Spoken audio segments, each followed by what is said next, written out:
Dumb? Come on. It's okay. You've done nothing wrong. These guys were finks. You're a pure soul. But you didn't say God bless you when I sneezed. Loki? You're getting off light. Loki! I know, I'm coming. You're so lucky.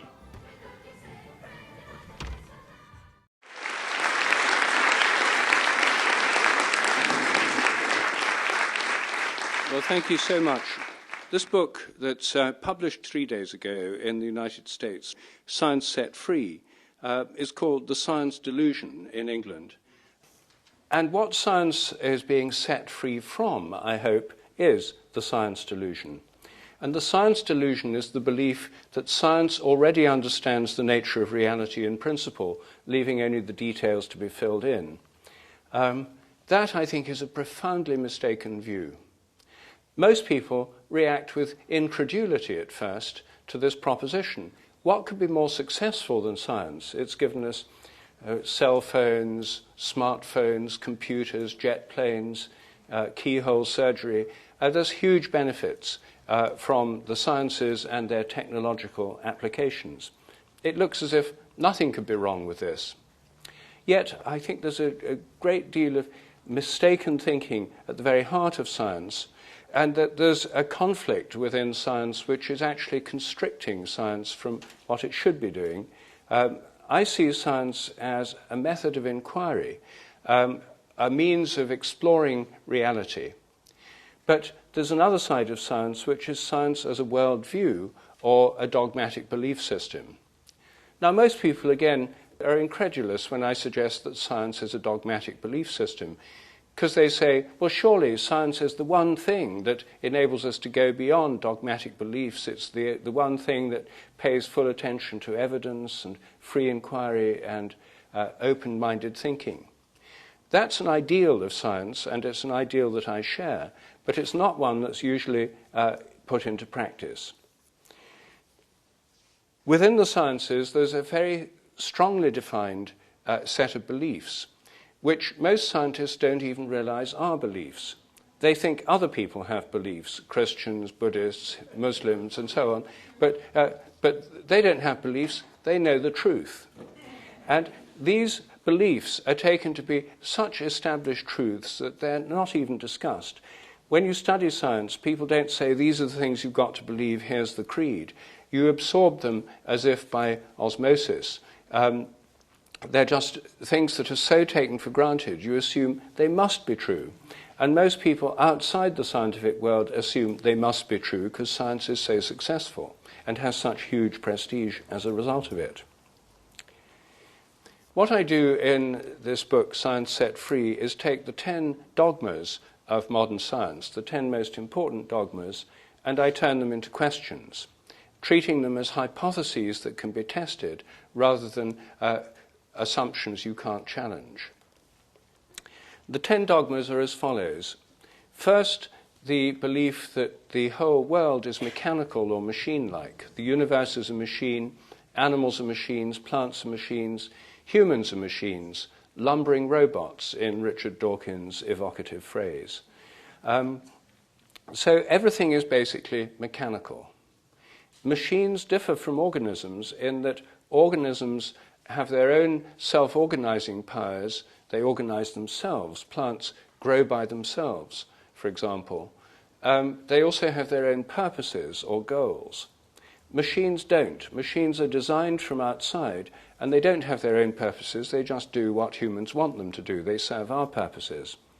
The difference is clear if you compare trying to get somewhere in a car compared with riding there on a horse. If you get in the car, it'll go wherever you want it to go as long as it's in working order. If you get on a horse, it might easily have ideas of its own and not go where you want it to go because it's an organism. It's got its own goals. In the 17th century, by taking away purposes, designs, and so on from nature and taking them outside nature, putting them in a transcendent machine-making God, the founders of modern science thought they were strengthening the case for religion by weakening the autonomy of nature. But they did so by enforcing on the sciences right from the very beginning this machine theory of nature, a mechanistic view. Now that's the first and the most central assumption. But it's not a proof to many places of decimals tested by experiment, it's just a metaphor. You can't prove a metaphor. It's useful in certain respects, but not in others. And my view is that nature is much better thought of as organic, as the universe is like a developing organism. Well, that's the first assumption or dogma. The second is that matter is unconscious. The universe is made up of atoms, molecules, stars, galaxies, crystals, all of which are completely unconscious. Everything in nature is unconscious, except human brains and maybe the brains of a number of other higher animals. Or for the liberal materialists, maybe going down as far as insects or worms. But nevertheless, matter itself is intrinsically unconscious. Then there's the assumption that the laws of nature are fixed. The laws of nature are the same today as they were at the moment of the Big Bang, and they'll be the same forever. And as well as the laws being fixed, the constants are fixed. The fundamental constants like the gravitational constant, the speed of light, and so on, have always been the same. The next assumption is that the total amount of matter and energy is always the same, the principle of conservation of matter and energy. Next, that nature is purposeless. The whole of nature is devoid of purpose, and the entire evolutionary process has no purpose or direction. Next, biological inheritance is material.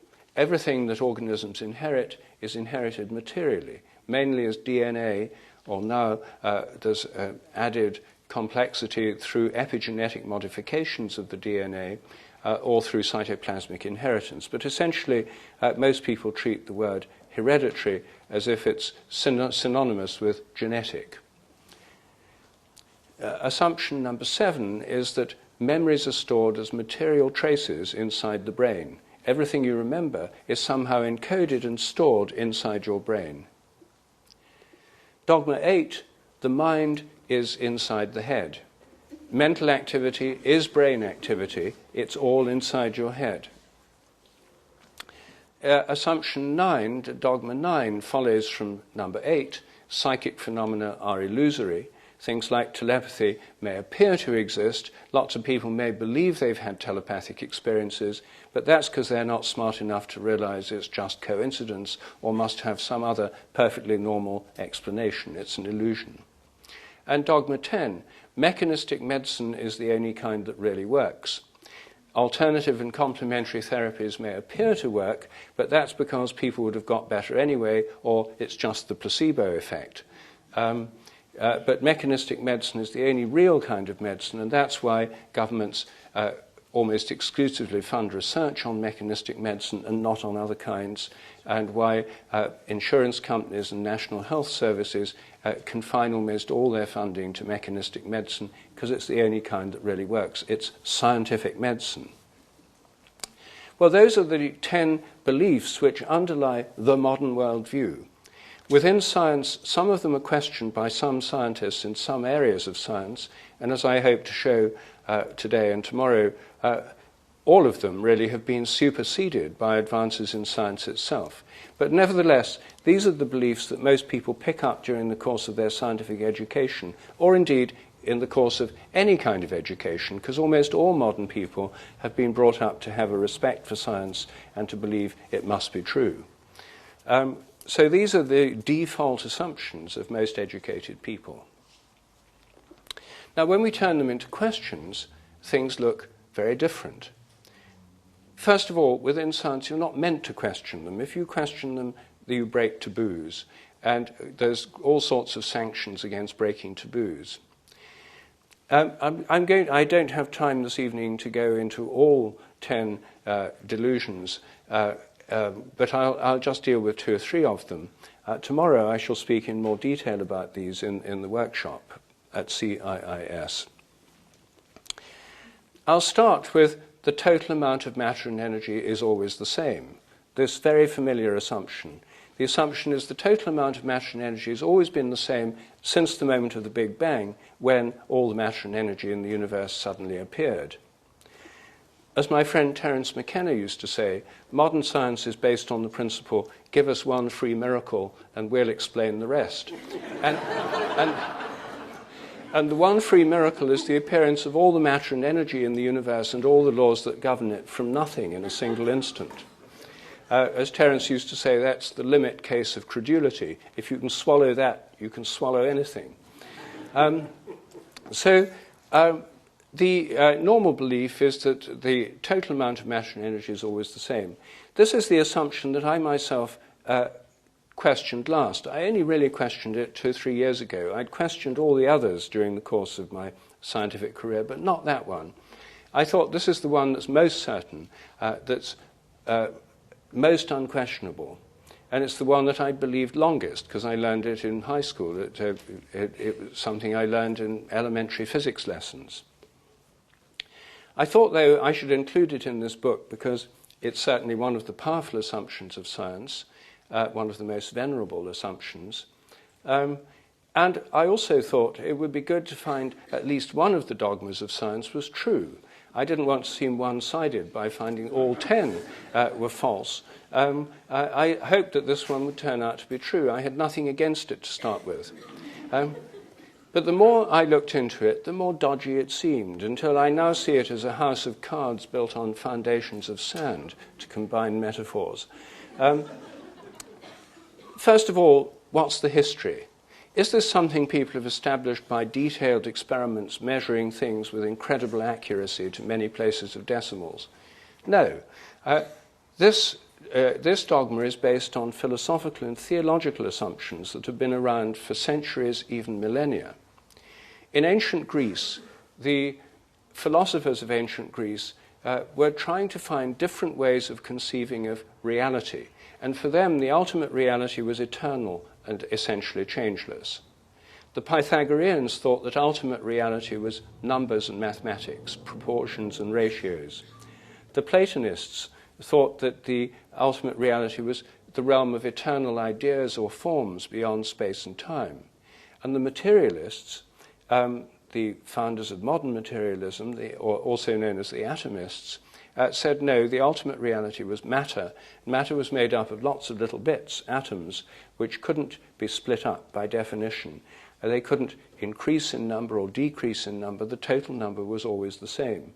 Therefore, implicitly, the total amount of matter is always the same. It's a philosophical assumption. And when atomism was reincorporated into science in the 17th century, this assumption was carried over. God made all the atoms in the first place at the creation of the world, and being God-made and God-given, the total number remains the same forever. God also imposed motion on the world machine when he started it off, and because the motion or energy in the universe is God-given, that too is fixed in amount and can't possibly decay or wear away, because it's basically a divine principle put into nature at the beginning. That's the basis of these assumptions.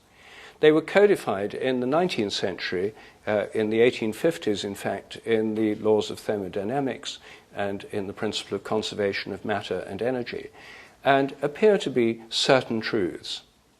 But while most of us may pay a great deal of reverence to these principles, physicists themselves have felt less bound by them. In the 1980s, it became clear that galaxies were attracting each other much more than they ought to if you add up all the matter in the stars, make a generous allowance for black holes and planets and gas clouds. You think all the mass they might have, and they were attracting other galaxies much more than they should by gravitation if you add up all that matter. It also turned out that stars within galaxies were being attracted much more than they should have been, according to the amount of matter in the galaxies. So something was wrong with this model. So how could physicists fix it?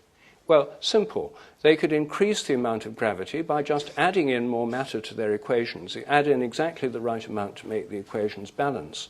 And what is this matter they've added in? Well, it's dark matter. We don't know what it is, but we know it must be there because it makes the equations balance. To this day, nobody knows what dark matter is. Its nature is literally obscure. And there's 5 times more of it than there is of regular matter. Now, is dark matter conserved? Is the total amount always the same? Can it be converted to regular matter? So could regular matter just appear from nowhere or disappear into dark matter? Nobody knows, because nobody knows what dark matter is, how it works, or what it does. But this caused a new problem, because suddenly there's all this extra matter in the universe, which meant the whole universe was more massive than anyone had previously supposed. And now what about the expansion of the universe? The universe is expanding, but it's also being pulled back by gravitation, the gravitation of everything within the universe. So now there's a lot more matter in the universe. It ought to be causing the universe to slow down in its expansion and finally stop expanding and then begin to contract. In the 1990s, that's what most cosmologists thought, that the universe was going to slow down, then contract, until it all ended in tears, in the reverse of the Big Bang, known in the trade as the Big Crunch. Everything would finally implode into a black hole. But around 1998, it turned out that, from observation of distant galaxies, that far from slowing down, the expansion of the universe was speeding up. Things were expanding faster and faster.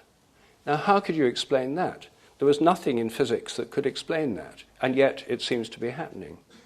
So, simple. They found a way of explaining that. There must be a new kind of energy in the universe that's pushing everything apart, dark energy. And just add in the right amount that you need to make the equations balance and fit the observations, and you've fixed the problem. But it causes yet another problem for physics, because it turns out the amount of dark energy is increasing. As the universe expands, you get more dark energy. The universe is now a perpetual motion machine. The total amount of dark matter and dark energy varied from time to time as physicists titrate the amounts to make their equations balance. But roughly speaking, today the current estimate is that just over 96% of the universe consists of dark matter and dark energy. Less than 4% consists of the kind of matter and energy you learned about at school, and to which these laws of conservation of matter and energy are supposed to apply. What if dark energy can be converted into regular energy? What if regular energy can be converted into dark energy? Is that possible? Nobody knows. This room is full of dark matter and dark energy. We've no idea how they might be interacting with processes going on in our physical world. Meanwhile, in quantum theory, an essential part of it is the idea that there's the quantum vacuum field, or the zero-point field, on which the regular forms of matter and energy are just like waves on the ocean, that the world is filled with another kind of energy, the zero-point energy, or quantum vacuum field energy. The quantum vacuum is not a vacuum, it's a plenum. It's full of energy. Now, what does that do? It certainly makes the equations of quantum physics work, because they can bring in virtual photons and virtual particles from the quantum vacuum field and then magic them away again to make the whole thing work mathematically. But what if we could tap it? Could we tap any of these mysterious forms of energy in the universe? Well, the usual assumption is, of course not, because the conservation of matter and energy forbids all these kinds of perpetual motion machine ideas. But the world is full of inventors working in garages and sheds who claim to have above-unity devices, free energy devices. Go online and search for above-unity devices, and you'll find a vast array of claims out there. Some of these get financed up to a certain point. They make these devices, they demonstrate them. I've seen one of them in England. A friend of mine is in a company that has developed one of these devices. It does indeed seem to give out twice as much energy as you put in. It's been tested in a couple of universities who've written reports, couldn't find anything wrong with it, but didn't want their reports to be published because it would discredit their university and their physics department, because this is such a taboo area. So do any of these devices work? If they did, they could provide boundless amounts of energy that would completely transform the world economy and ecology and change the way we think about the future. Do they work or don't they? Nobody knows, because there's no scientific tests done of these in the official world, because they're completely taboo. They defy this dogma. Because they defy this dogma, they're kept in the fringe areas of science. They're in a realm of parascience or fringe science, where all sorts of extraordinary claims are made, many of them perhaps quite absurd. What could we do about it? Well, nothing if we stick with business as usual in science. If we don't, though, if we take the view that perhaps some of these forms of energy really exist and can be tapped, take seriously what science is actually telling us, how would you find out? Well, my suggestion is a competition, $1 million prize. The best above unity device would win the prize. People could submit their various claims, their devices, have them tested by engineers and physicists who would not be trying to debunk them, but give an honest appraisal of whether this is working as it seems to. Some have already been tested and do seem to work as they're claimed to.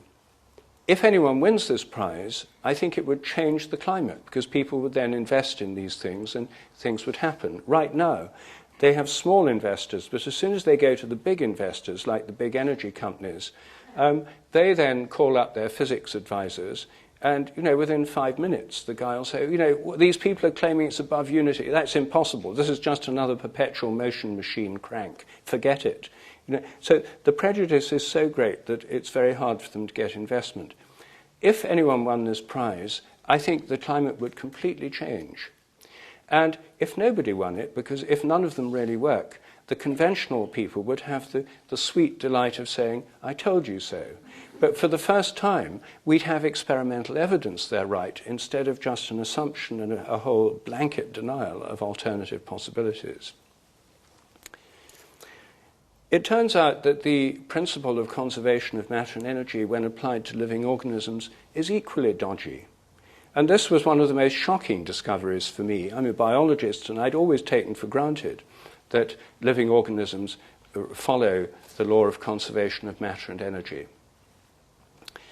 When I looked into the history, I found that it wasn't at all clear what was going on. In the early 19th century, particularly in Germany, many biologists thought that living organisms had another kind of energy over and above the regular kinds, they called it vital energy or life force. In the 1850s, Hermann von Helmholtz, better known as a physicist, made it his mission to prove that living organisms were nothing but machines. He was a doctor in the Prussian army and a medical student when he formed this desire to refute vitalism, the doctrine that there was something special about living organisms. He tried to prove it by doing experiments with frogs' legs, making them twitch by electrical stimulation and measuring the heat given out to try and show they followed normal laws of heat and work. He couldn't get any accurate results, so he gave up an empirical test and stuck to a theoretical argument. Living organisms are machines, therefore they obey the normal laws of physics and chemistry and conservation of matter and energy, therefore living organisms are machines. It was a circular argument. He assumed what he set out to prove, and after that it was taken as a certain fact in biology. It wasn't until 1899 that anyone tried to test this experimentally with human beings, and there was one test with a dog before that. In the United States, Atwater and Benedict, who were two of the founders of nutrition science in America, had people in calorimeters, insulated boxes. They'd live in them for several weeks. All the gases going in and out were measured, the urine, the feces, the food, the energy, and so on. And they did this to establish, or as they put it, demonstrate, that organisms, living humans, were nothing but machines obeying the regular laws of physics. Their first results turned out to be wrong, so they simply changed the correction values for the nutritive values of the foods so they could get the right answer. But and they came up with a result in agreement with the theory to an accuracy of 99.9%. Everyone heaved a sigh of relief. This was now proved. It was the foundation of nutrition science. It was a firm foundation for biology. People wrote articles saying it was the last nail in the coffin of vitalism and so forth. It wasn't until the 1970s that this work was re-examined by an American nutritionist called Paul Webb, working in the Midwest. He redid their experiments and found huge discrepancies. He found that people who were obese and doing very little exercise put out about 25% less energy than they ought to have done, whereas people who were not eating and doing a lot of exercise somehow had access to 25% more energy than they should have done. He then looked back at the classical results of Atwater and Benedict. They'd found similar discrepancies, but they'd carefully got the right number of people below the average and the right number above the average, so they cancelled out to give this perfect expected result. When Webb published his results showing these massive discrepancies, instead of it causing consternation in the world of nutrition science, it was just ignored. Everyone knew Webb must be wrong. He must have just got the figures wrong or done his sums wrong, because everyone knew the truth already, that living organisms, including humans, obey the normal laws. When people in other cultures, like Hindus, talk of prana, or Chinese or Japanese talk of chi or ki energy, this is treated as purely metaphorical. It can't be real, because we know that living organisms obey the normal laws of ordinary energy. But nutrition science is full of anomalies. All over the world, in India, in medieval Europe, in China, there are people who claim, in the United States, to be able to live without food. These breatharians, as they're now called, have a long ancestry in many parts of the world. Some have been tested and found to be fraudulent. Some have been tested by scientists over the centuries, including quite recently in India, and found to be mysteriously able to live in apparent defiance of the normal laws of energy. Now, the normal assumption is these people are complete frauds. Anyone who investigates them must be a flaky scientist. Any results that don't debunk these people must be fraudulent or flawed, and the issue's closed. But what if it isn't closed? If I were a nutrition scientist, this would seem to me one of the most interesting questions that we could possibly ask. Is there some other form of energy? The one certain finding in nutrition science in the last 20 years is the important effects of caloric restriction. Organisms that are fed half the normal calories, generally speaking, live much longer than those who get the normal diet, and this applies to people, mice, yeast, all sorts of organisms seem to follow this principle. Something may be going on with drawing in forms of energy, maybe from the quantum vacuum field, that mean that the standard assumptions of nutrition science are simply false. And it's not as if nutrition science is the most brilliantly successful of all modern sciences. 1 billion people in the world are obese, and no one seems to know what dietary systems work best, and if they do work well, why they don't work for very long. This is not one of science's greatest triumphs, this area of inquiry. It also has a bearing on medicine, because many medical systems from other cultures are based on forms of energy ours isn't. Well, that's one set of assumptions. The total amount of matter and energy is always the same, the dogmatic assumption. When you look at it, as you see in both in physics and biology, the picture that emerges is not one of total certainty and 100% success. It's one of dogmatic beliefs and extraordinary anomalies, including 96% of the universe not being regular matter and energy, and discrepant experimental results. Now, if we look at some of these other assumptions, we find similar anomalies. Take the idea that the laws and constants of nature are fixed. Now, this is something I've been challenging for a long time. The idea of morphic resonance, which gives a kind of memory in nature, suggests that the so-called laws of nature are more like habits. That's the basis of my thesis of morphic resonance, and some of you have read about it in my books, The New Science of Life and The Presence of the Past. And I'm not going to speak about that now, because I'm not here particularly to push my own theories, but to open up the much bigger question in science. So instead of looking at the laws of nature, I'll look at the constants. This is something where I've done very little work of my own, except for reviewing the existing literature. Now, are the constants fixed? Is the gravitational constant or the speed of light, for example, completely fixed? Well, you might assume they must be. Surely this is something that's well known. But if you look at the data, a very different picture emerges. I started by going back through handbooks of physics, where they give the constants. And if you go back through previous editions, you find the constants actually are quite different as you move back through these editions of handbooks of physics. And in doing this, I discovered that the speed of light dropped by 20 kilometers per second between 1928 and 1945 all over the world.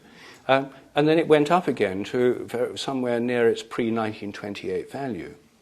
And the values that people found in labs all around the world were very accurate ones according to their own data. They had very small error bars. They were up there with the tiny error bars, then they went down here with tiny error bars, then they went up there. It wasn't as if there was a huge spread of error that encompassed this 20 kilometers per second drop. No, something else seemed to be happening.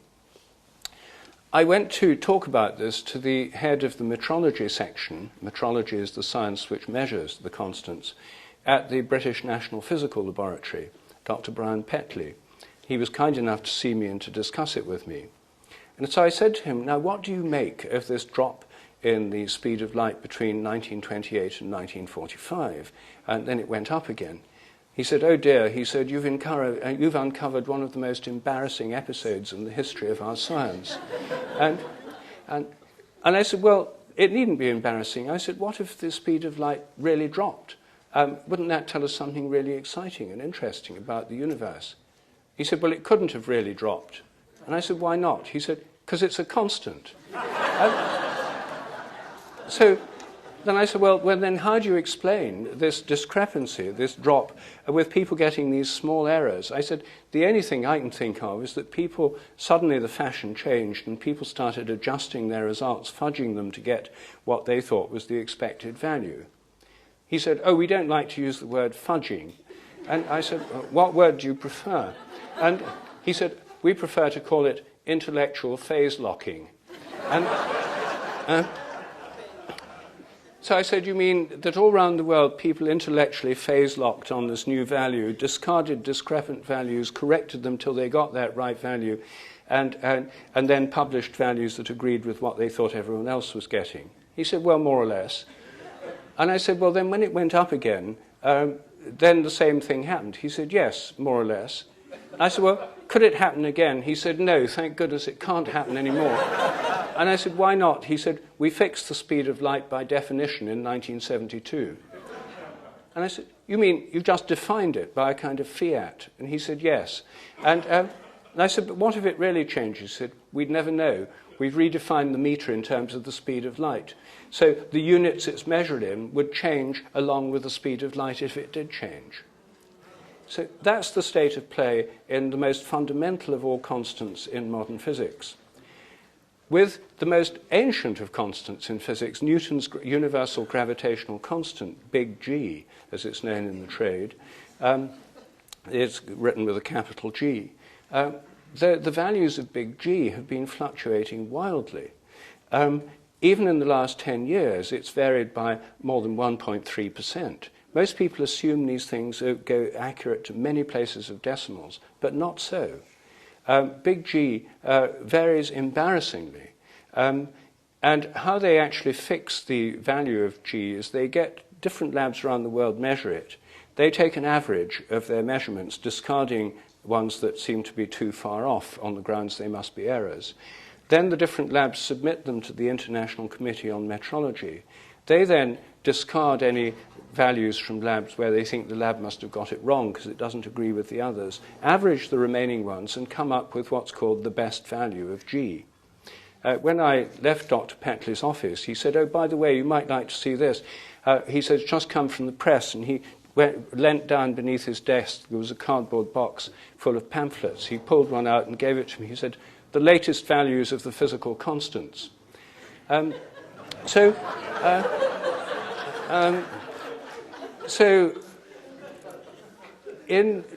some scientists, well, some philosophers, and Alfred North Whitehead, for example, who was a mathematician as well as a philosopher, had a theory of relativity that differed from Einstein's. And his differed in that it predicted that the measurements of big G would vary from time to time as measured on Earth.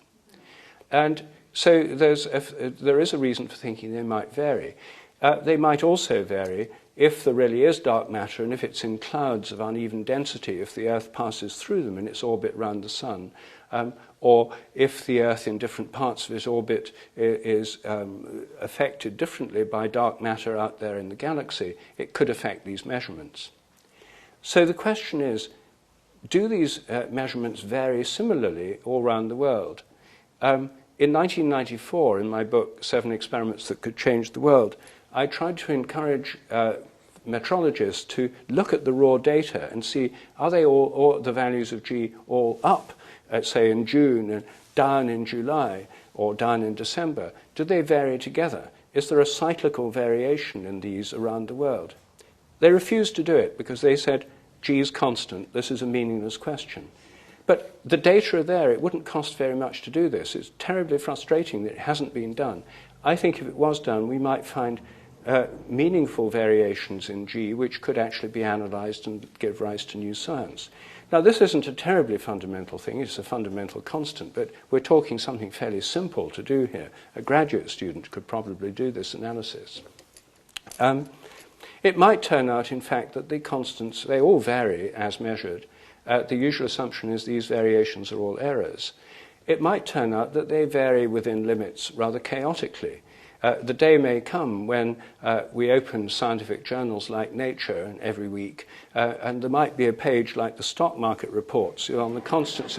This week G held constant, C was up a little bit, the fine structure constant was down, there's been a fall in the charge on the electron. It might be that there's a quality of time, perhaps a little like that astrologers think in terms of, but which might, because of different balances in the strength of the different constants. It would mean different things could happen at different times. All these things are possible, but we'll never find out if we have the dogmatic assumption they're constant and all the variations are ironed out, and the old values are simply discarded, and we always go with the latest, best value. So there's the assumption that the constants of nature are fixed. It's nothing but an assumption. Some physicists have proposed they might actually vary over time. It has actually been discussed a little bit by Whitehead and by Paul Dirac and a few other physicists. But for the most part, this question is not entertained within science. But there's no reason it shouldn't be, and it's not as if science as we know it will collapse. It would just get more interesting, and we might find out something really new. Now, I'll take another of these assumptions now, that memories are stored inside the brain. Now, this is something that not just scientists take for granted, but most people take for granted. If you just ask the average person you meet on the street, where are memories? They'd say, oh, in your head. It's just a standard assumption of our whole culture. It's where a scientific assumption has spread through the whole culture and is taken for granted. Now, where's the evidence that memories are in our head? Well, many people would say you don't need any evidence. It's obvious. They've got to be there. Where else could they be? Some people say, well, you might have tissue memory, muscle memory, etc., but it's still physically located in the body.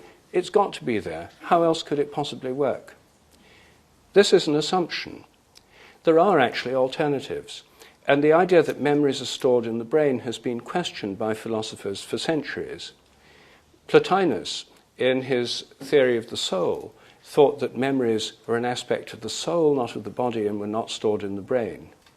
Henri Bergson, the great French philosopher, in his book Matter and Memory, provided a persuasive argument that memories are not stored in the brain. There's another kind of causation, a causation across time, which can carry memories across time without them being stored in brains.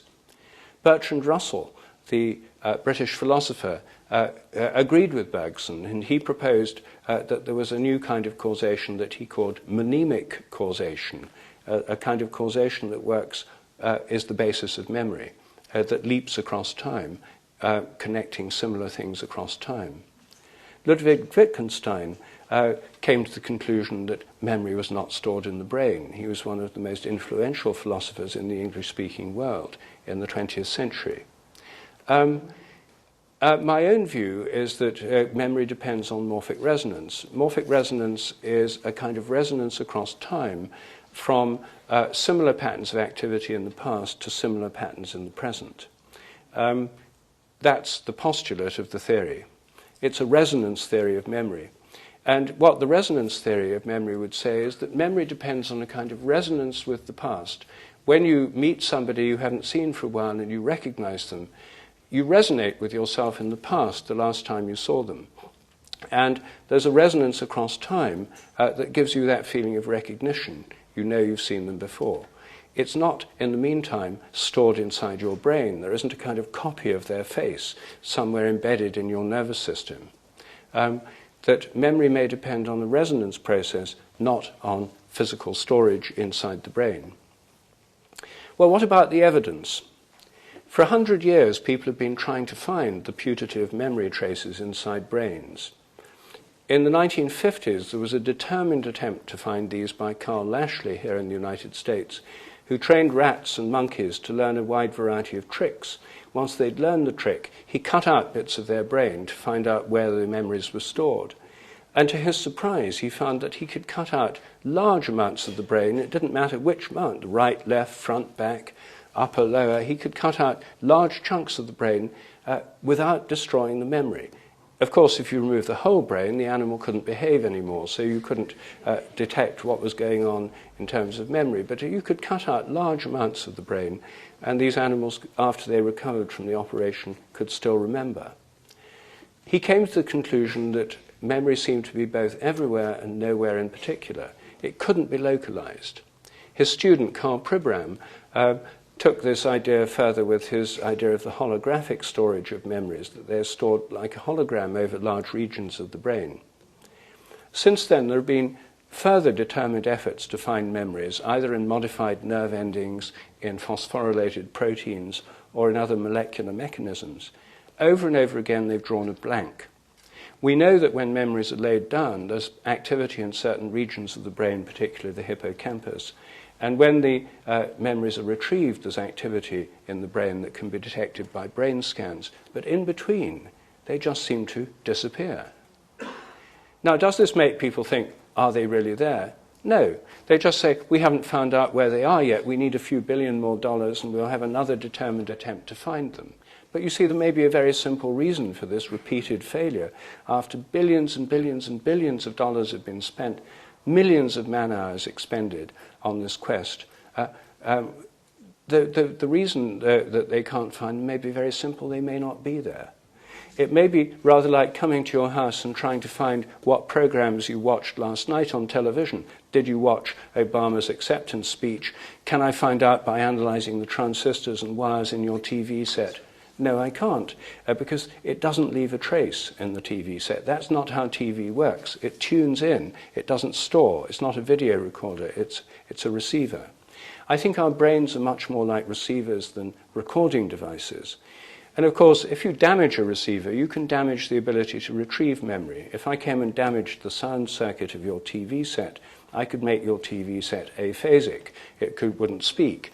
But that wouldn't prove that all the sounds that come out of the TV set are originating inside that bit of the TV set, or that they're stored there. Similarly, brain damage through injuries, stroke, or degenerative diseases like Alzheimer's doesn't prove, if the memory is lost, that the memory is stored in the damaged or decaying tissue. It merely shows that this is affecting the ability to retrieve the memory. So it turns out that memory storage in the brain is an extremely open question. The evidence actually favors a resonance theory because of the failure of repeated attempts to find traces in brains. The reason, it also explains a lot more. Morphic resonance depends on similarity. We're all similar to lots of people in the past, especially members of our own family. And it would explain what Jung called the collective unconscious, a collective memory on which we all draw. But the reason we have our own memories is because we're more similar to ourselves in the past than we are to anyone else. If I ask you who's most similar to you in the past, the answer has to be you. You're more similar to yourself 10 years ago, 20 years ago, a day ago, than you are to anyone else. And that's why you have your own memories and not other people's. From this point of view, individual memory and collective memory are different in degree, not in kind. Whereas the conventional theory would say collective memory doesn't really exist, or it's just a cultural inheritance that is not at all what Jung was saying. And individual memory is stored somewhere in the brain in as yet unidentified brain traces. So I think the resonance theory explains the facts better. So this is an open question. I'm not saying I'm definitely right about this, and so is Bergson, Bertrand Russell, and Ludwig Wittgenstein, and Plotinus. I'm saying that there's a long tradition of thought of looking at memory in a different way, and the evidence favours this alternative way as opposed to the trace theory. And yet 100% of research on memory, paid for by NIH and other funding bodies to the tune of billions of dollars a year, is based on the unquestioned assumption it's got to be in the brain. There's no other alternative that you can discuss within that framework of thought. Any discussion it's not in the brain is taboo. Then we come to the assumption that the mind is in the brain. The mind is the brain. Mental activity is brain activity. This says that everything you experience is somehow inside your head. But is it? We've all been brought up with that assumption. It's something that ordinary people, even in ordinary conversation, say. If they say it's in my mind, they often say it's in my head. It's an assumption that runs through our entire civilization, and which we're now busy spreading to the rest of the world through modern scientific education. So, is it true? Well, I think if you think about vision just as a starting point, it's fairly easy to see that when you think about it, it just collapses as an assumption. Think of what happens during vision, e.g. you seeing me now. We all know the scientific explanation. Light's reflected from me, travels through the electromagnetic field, enters your eyes, inverted images on your retinas, changes in the cone cells, impulses up the optic nerve, and activity in different regions of the brain, the optical cortex and elsewhere. So far, so good. We know more details about that than anyone's ever known before. But is that an explanation of vision? No, it's just a description of the changes that happen in your nervous system and in your eyes. How does that explain the conscious experience of seeing? Well, the answer to that is it doesn't. That none of this explains consciousness at all, which is why the mere existence of consciousness is called the hard problem by philosophers of mind. So then, what might be going on? Well, where are these images located? The usual assumption is that your nervous system mysteriously generates a virtual reality display in full color and 3D inside your head, and that's what you're experiencing. Well, that's quite a stretch. No one's ever seen a virtual reality display inside a head. But let's just stay with this conventional view for a while. That means that when you see me standing here now, your image of me isn't located where it seems to be. It's inside your head. There's a little Rupert somewhere inside your head. And if you look at the sky, then the sky you're seeing is inside your head too. Your image of the sky is inside your brain. There was a seminal paper on this subject published in a leading journal recently called "Is Your Skull Beyond the Sky?" And the author of the paper concluded, yes, of course it must be, because everything you experience is inside your brain. So your skull is beyond the sky. Everything you experience is inside your head. The head you seem to experience that seems to be there is just a visual illusion produced as part of the virtual reality display, because the real skull is outside your whole realm of experience. That, believe it or not, is the official view, taken to its logical extreme. The view I'm putting forward, by contrast, is so simple that it's hard to grasp. I'm suggesting your image of me is located right here.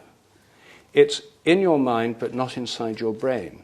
Vision involves an inward movement of light and an outward projection of images.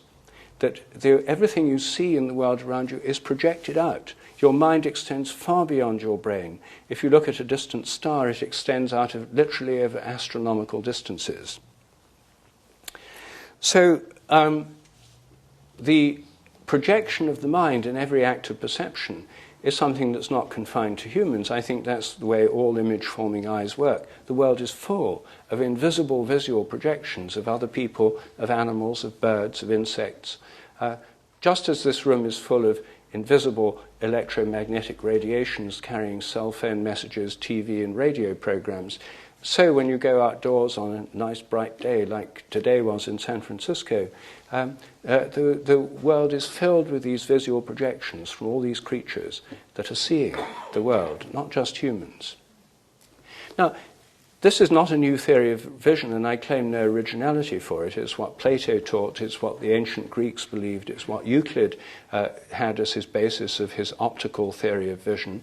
It's the way in which he explained mirror images. The reason you see things behind a mirror, the virtual images, is because when you project out your image, being mental projections, they're not bent by the glass, they go straight through it, and you create these images behind the mirror. That's still the theory in physics textbooks today. It's basically based on the idea of an outward projection of images.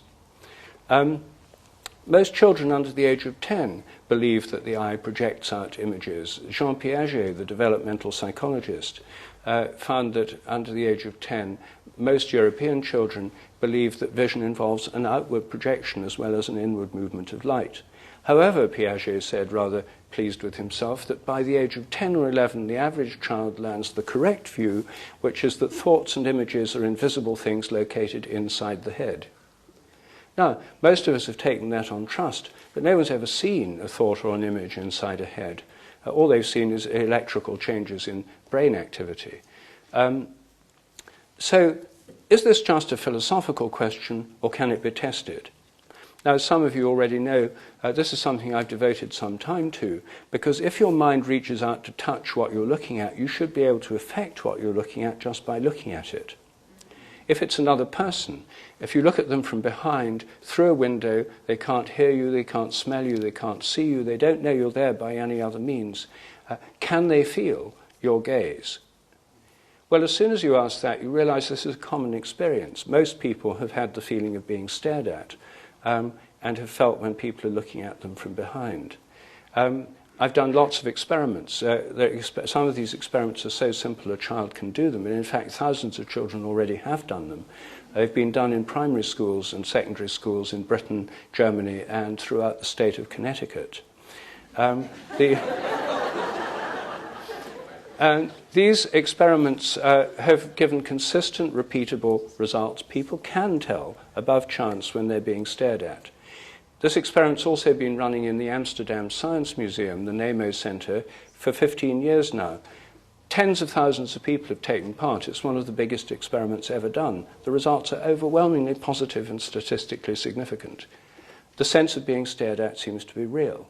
Yet regular science can't explain it at all, and it's treated as a completely taboo or paranormal topic outside the remit of conventional science. It's not mentioned in regular psychology courses except dismissed as a superstition or an illusion that the uneducated are prone to believe in because they haven't learned a proper scientific theory of vision. Yet, ordinary people may be completely right about this. I think it's a very fundamental ability. Most animals have it too. I think it probably evolved a very long time ago in the context of predator-prey relationships. A prey animal that could tell when a hidden predator was looking at it would tend to escape better than one that couldn't. And so I think this is very fundamental, very basic. It's found all over the world. Over 90% of people have experienced it. And it fits with a theory of vision that doesn't confine it all to the inside of the head. For that reason, it's completely taboo within science. And yet, it seems to happen. It's not expensive to do this research, and it's in fact very interesting. So I think the idea that the mind is confined to the brain, this is one line of argument that I think is persuasive in showing that the mind isn't confined to the inside of the head. The same theory is taken to mean that all our sensations of our body are in our brain. If I feel a pain in my toe, the pain isn't in my toe, it's in my brain. And it's referred to my toe in a rather unexplained way. What I'm saying is that just as my image of you is where it seems to be, namely outside me and where you're sitting, if I feel a pain in my toe, that pain is in the toe. It's not inside my brain. The brain may play a part, it does play a part in the sensation of pain and registering it, but the sensation is not in the brain. So I don't think our body image or our images of the external world are all in our brain. I think brains are grossly overrated, just as genes are grossly overrated, because people have tried to cram everything into brains, all perceptions, all thoughts, all sensations, all visual perception, all memory has been crammed into the brain. But the brain just doesn't do that. It's not what it's doing. It's working in some quite different way. Just as people have tried to cram all hereditary information into the genes, I think a lot of it's conveyed by morphic resonance. I'll talk more about that tomorrow in relation to biological inheritance. Well, I think this is enough to show that I've only dealt with 3 of the dogmas this evening, and only with part of them at that. But this just gives you a flavour. And when you look at these dogmas in a critical scientific way, it turns out that they're, as hypotheses, they're not supported by the evidence. Better hypotheses are possible. This doesn't mean that the whole of science collapses and Western civilization falls into ruins. It means science gets more exciting, more interesting, and we can ask new questions. It'll be more fun. And how might science move forward? Well, there are 2 ways I think that are really important. I think the first is something that we can all play a part in. The world of professional science is full of people who've had psychic experiences, who have religious beliefs and practices, spiritual practices, who go to alternative practitioners and so forth. They're not all scientific fundamentalists and true believing materialists. Such people exist, and Richard Dawkins has done us all a favour by crystallizing those views and making them fully explicit. This is certainly a point of view. Many scientists are actually not paid-up materialists who feel a deep need to believe in this worldview. They go along with it in public because not to do so would damage their career. It's a bit like communism in Russia under Brezhnev. How many people actually believed in the theories of communism? In public, many of them gave lip service to them. When party leaders made speeches, tens of thousands of people were clapping in unison in these huge halls of the people. But did that mean they really believed it? No. When communism collapsed, how many were true believers in communism? A few, there were certainly some, but it wasn't a majority. And I think that's true in science today. Another factor that's important here is that the demographics of science are changing dramatically. Last year, 2.5 million people in India graduated with science and engineering degrees. 1.5 million in China, 500,000 in the US, 100,000 in Britain. And of those who, at the graduate level in the US and in Britain, of those people, 1/3 were Asian. They were Indian, Chinese, and Korean. The majority of young scientists today are not from white, European, and American backgrounds. They're Asian, and they have no reason to believe in this inherited baggage of the materialist worldview which has come to us through the European history of science for a variety of reasons. They have no reason to buy into that at all. They do so at work or pretend to do so because they know it would damage their career not to. I think one of the things that would change science most is if scientists felt the ability to come out to their colleagues and talk about what they really experience and what they're really interested in. This occurred to me most forcefully when I gave a seminar in Cambridge on some of my work on dogs that know when their owners are coming home. There were 6 scientists in this small seminar, and they were all interested in the results. They talked about it politely. They were very non-committal in the official question period. They asked about the statistics, the methodology, and so on. But afterwards, one by one, they came up and they said to me, you know, I've always been interested in this kind of thing. It's one reason I went into this in the first place. And another would come up, look around during the tea break. If no one was listening, he said, you know, I've got a dog that does this right now. You know, when I go home from the lab, it's waiting for me at the door. When all 6 had told me they thought this was happening, and when all 6 had said the same thing to me, but I can't talk about it to my colleagues because they're all so straight, I said to them, why don't you guys come out? You'd have so much more fun. And I think this is the way forward within the sciences. I think there's so many people there who have spiritual interests, psychic experiences and so forth, that don't or can't talk about them to their colleagues. If they do so, they'll find that many of their colleagues share these interests, and the conversation in the laboratory tea room would become so much more interesting than it is at present.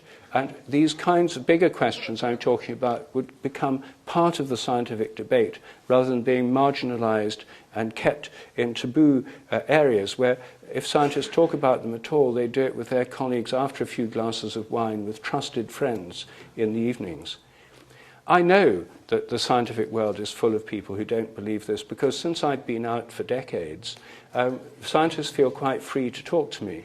And since my book, The Science Delusion, came out in Britain, I've been receiving emails from eminent British scientists in different branches of science and medicine telling me about their views, and some of them asking to meet me to discuss this.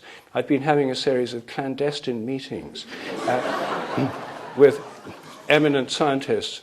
And for good reasons, they explain to me why they can't let their colleagues know what their true views are.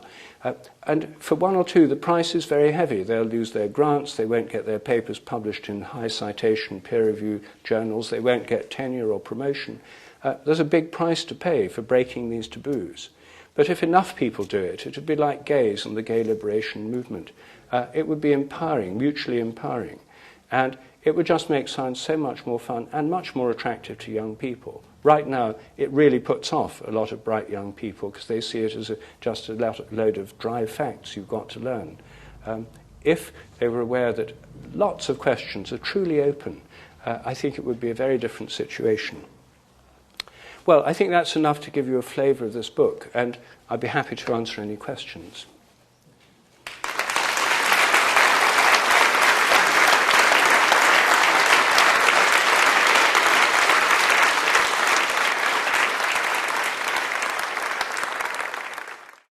I'm a science major, and I was completely disillusioned with the way it was taught and the way it is founded on certain principles which are supposed to be strictly constant. And you taught us that science, when it moved away during the time of the Enlightenment, away from the church, has become even more dogmatic perhaps, or equally dogmatic as the church. My question to you is, can we use certain positive aspects of science, such as the empirical methods of research? Can we try to impose rationality on the paranormal? And is it possible that certain aspects of reality which are beyond what we know as classical physics today can be established with mystical experience or the paranormal? Well, first of all, I think we can investigate a lot of things rationally and scientifically that science doesn't at present investigate because of these taboos. I'm all in favour of reason and science as long as they're reasonable and scientific. And I think that if we take a scientific and reasonable look at phenomena like telepathy, it turns out that they're not paranormal in the sense of beyond the normal. They're normal. Animals have them. They seem to be a normal means of communication among members of animal groups. Many dogs and cats and parrots and horses show telepathic responses to their human owners. In the human realm, telepathy is common. More than 80% of people have had telepathic experiences in relation to phone calls. So, first of all, I would say that whole realms of stuff that are at present classified as paranormal are normal and perfectly investigatable using standard scientific methods and statistics. That's a lot of what I do myself. I'm pro-science, not anti-science, and my book is pro-science, not anti-science. So I think there's a large range of phenomena that science has arbitrarily excluded on the grounds of dogmatic narrowness that an expanded science could include in a larger paradigm, a larger model of reality. I think, however, there are certain things which perhaps can't ever be brought within a scientific purview of predictability, and one of them is the creative impulse itself. Creativity seems to be inherent in the whole cosmos at every level, chemical, molecular, biological, mental, social. The whole universe in evolution is an interplay, in my view, between habit and creativity. Habits lead to repetitions and the regularities of nature, which are very important, and without them we wouldn't be here. But the creativity, when new things happen, it's literally unpredictable. If you could predict the next creative breakthrough in any subject, you would have made that breakthrough. You can't predict creativity, and I think that's because there's an element of freedom in the whole evolutionary process, a creative freedom which works through evolution, which can't be pinned down by science. And I think there's an element of freedom in human nature, however restricted it may seem sometimes, which by definition can't be predicted. If something's truly free, it's unpredictable. You can statistically predict what people will make in terms of free choices, roughly how many people will choose cornflakes as opposed to ricicles or something in supermarket shelves. There are statistical predictions, but for really important free choices, I think that there's an unpredictability, just as there is at the quantum level with quantum uncertainty. That may be chance, but it's still unpredictable. So I think that these are all realms where science, there are realms science can expand into, other realms which possibly it can't. And there are realms of theory, the expansion of theory to 11 dimensions in M theory or 10 in string theory, are attempts to try and explain phenomena of nature in terms of highly complex mathematical theories. Whether these theories are going to be fruitful or not, I don't know. They haven't made any useful predictions so far.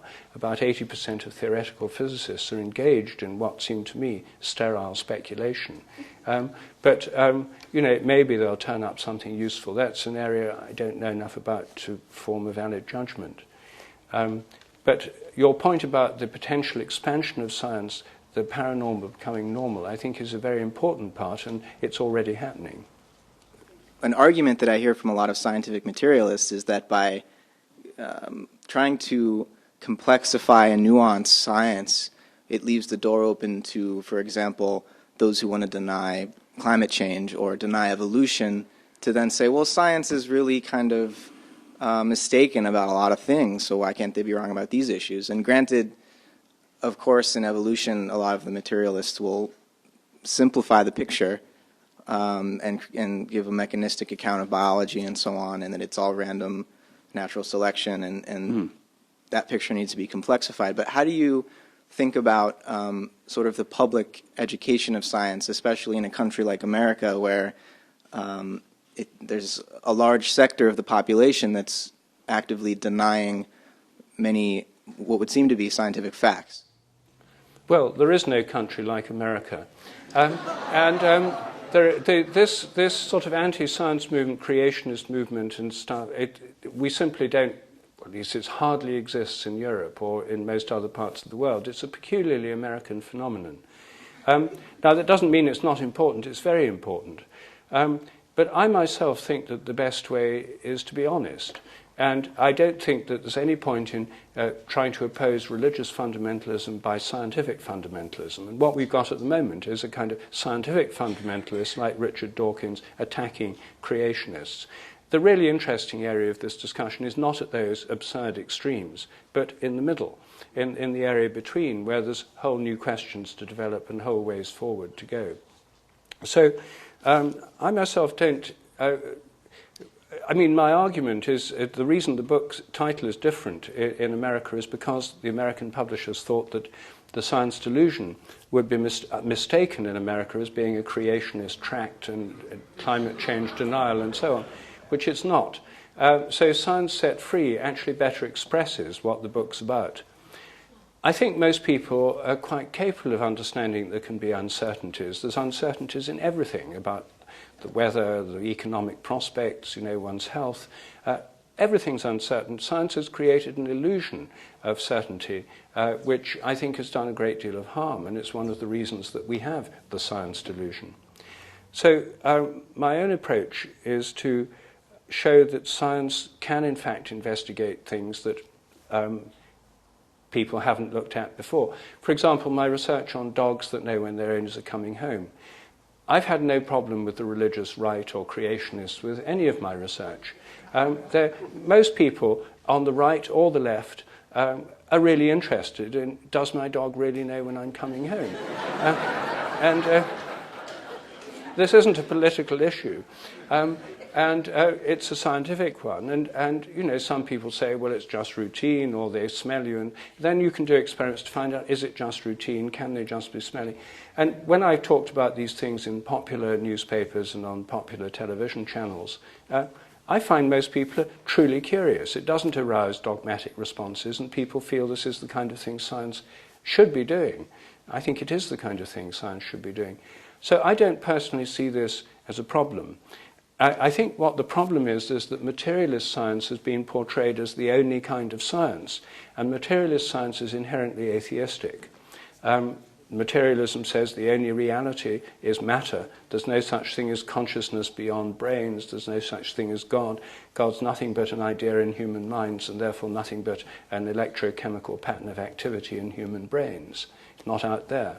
And I think this coming on strong with the atheists like Dawkins, who've been putting forward this view of materialism, inevitably antagonize anyone who's at all religious or has spiritual views, and create a polarization which is completely unnecessary. I'm both, I'd like to think, spiritual, religious, and scientific, and I personally don't experience a conflict. And I don't think there's any reason other people should either, unless the only kind of science that's on the table is dogmatic, atheistic materialism. I think that's bound to create problems. So I think moving forward in a truly scientific way is the best way to go. And I don't personally find this creates problems. Good evening. I'm curious about your view or how your resonance theory might be reconciled with the theory of reincarnation. I'm a big fan of the mind-only school of Buddhism, which, similar to what I was hearing tonight, purports that the body and the physical realm is a function of mind, rather than the mind being a function of the physical. But in that model, that there isn't this notion of a collective unconscious. There's more notion that each of our minds are different streams, going perhaps to the ocean, but I never was able to reconcile that with this notion of a collective unconscious, particularly. So I'm just curious your view on that divergent stream in regards to this, and also just reincarnation in general. I've tried discussing some of these things with Buddhist scholars from different traditions, including the Tibetan. And although they're very good on the subject of mind and the way the mind works as experienced through meditation, they're not usually very interested in bigger cosmological questions. The Buddha himself wasn't. Don't waste your time on these when you really need to concentrate on clearing your own mind. I don't, in terms of reincarnation, I personally think that reincarnation is an exception rather than the rule. The evidence suggests that some children can remember previous lives, and I accept that evidence. It seems convincing. But then the question is, if they remember previous lives, does it prove they were that person, or does it mean they're just tapping into the memories of someone who's now dead? I think we all tap into the memories of millions of people who are now dead. Sometimes people might tap into one more than all the others. You might have a transfer of memory. So then the question arises, is a continuity of memory proof of personal identity, or isn't it?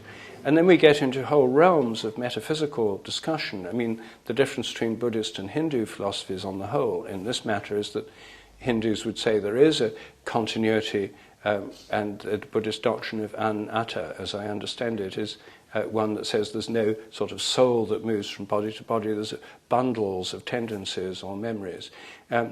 So it's not a simple question to answer. But I think that when we take into account the transfer of memory by morphic resonance, it does change the discussion about reincarnation and indeed about any discussion of survival. Even in other religious traditions, like the Christian tradition, if memories are stored in the brain, that's what most people think. And if the brain decays at death, which everyone agrees it does, then all memories would be wiped out at death. And no form of survival of any kind would be possible. That's why materialism is such a simple, straightforward dogma, really. It rules out all religious theories of survival. But if memories can survive the death of the body, they can be transferred to other people later, which would affect the reincarnation debate. They may also be able to survive in a non-physical form that's entirely speculative. If memories are stored in the brain, any theory of survival is closed. If they're not stored in the brain, the question is open, but it doesn't decide it one way or the other.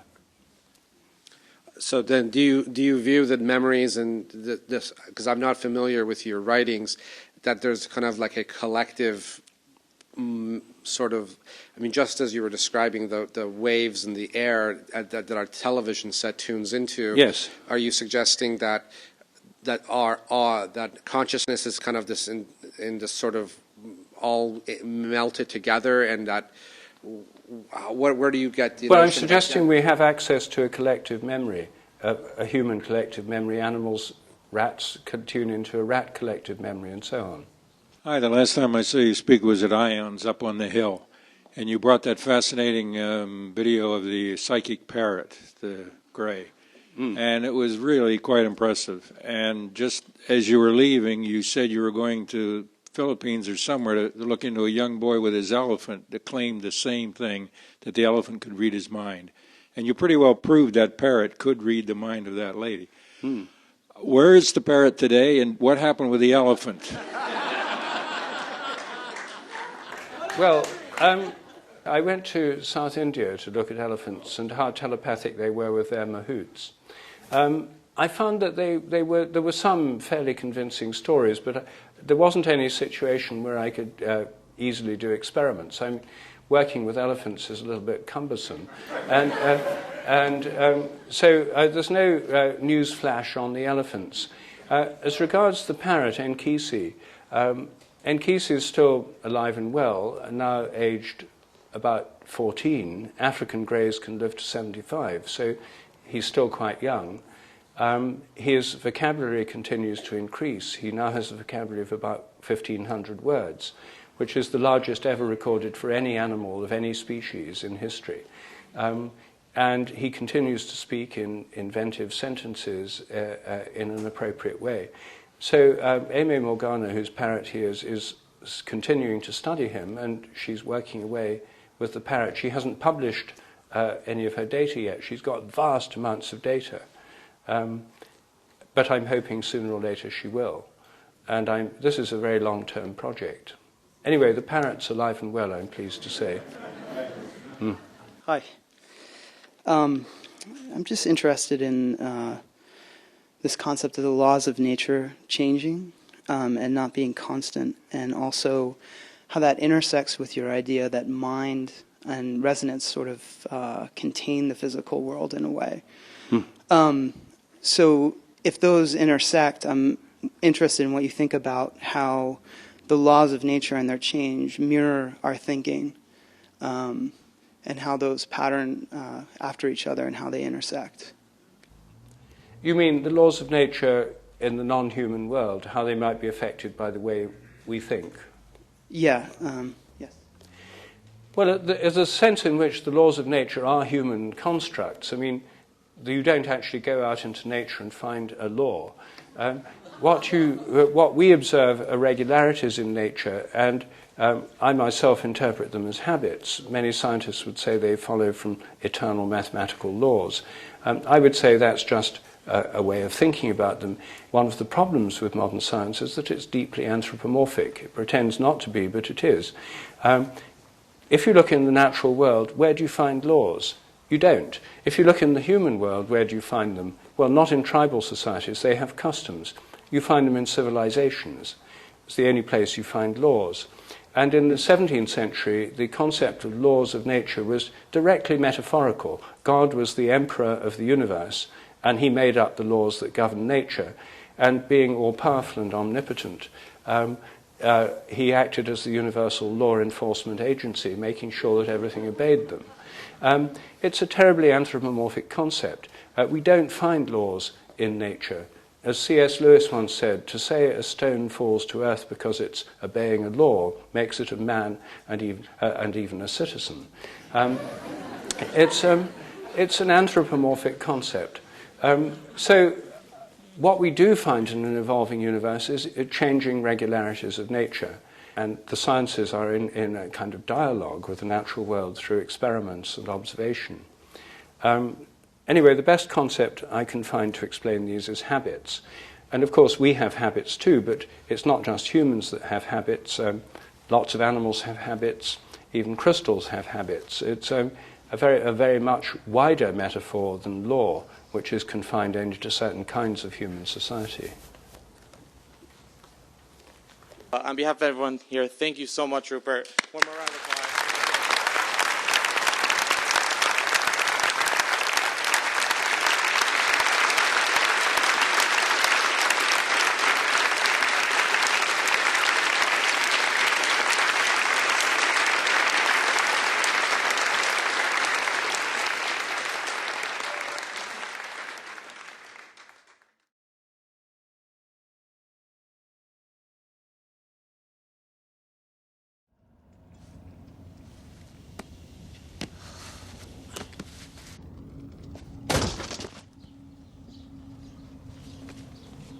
It never ends.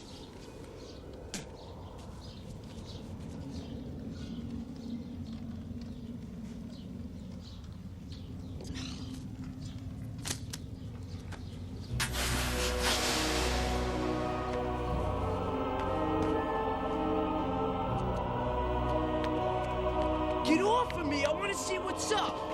What the fuck is this shit? Who the fuck are you, lady? Why the fuck did you hug my hand? Quite a little mouth on him, isn't there? What the fuck is this, the piano? Why ain't this broad talking? I believe the answers that you seek lie within my companion's eyes. What the fuck does that mean? Has everyone gone fucking nuts? What the fuck happened to that guy's head?